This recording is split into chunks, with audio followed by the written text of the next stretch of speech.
नमस्कार, one India Hindi में आपका स्वागत है और मैं हूं आपके साथ विवेक। विपक्ष के 12 सांसदों को राज्यसभा से निलंबित कर दिया गया है।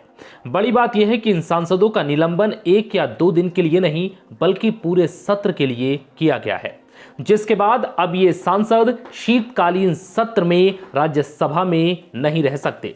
इन सांसदों को मानसून सत्र के दौरान 11 अगस्त को राज्यसभा में हंगामा करने और सुरक्षा कर्मियों के खिलाफ जानबूझकर हिंसा करने की कोशिश के बाद किया गया।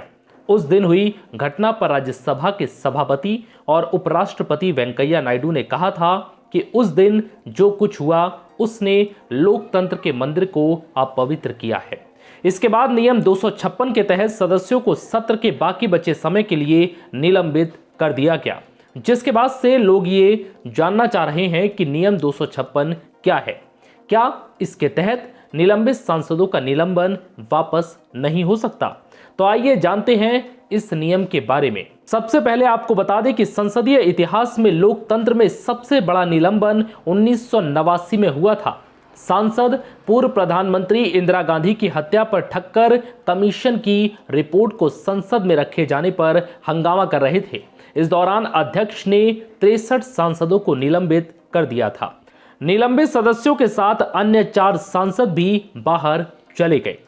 अब जानते हैं कि क्या है नियम 256, जिसके तहत निलंबित किए गए राज्यसभा के 12 सांसद। इस नियम के तहत अगर सभापति जरूरी समझे तो वो उस सदस्य को निलंबित कर सकता है जो सभापति के अधिकार की अपेक्षा करे या जो बार बार और जानबूझकर राज्यसभा के कार्य में बाधा डालकर राज्यसभा के नियमों का दुरुपयोग करे।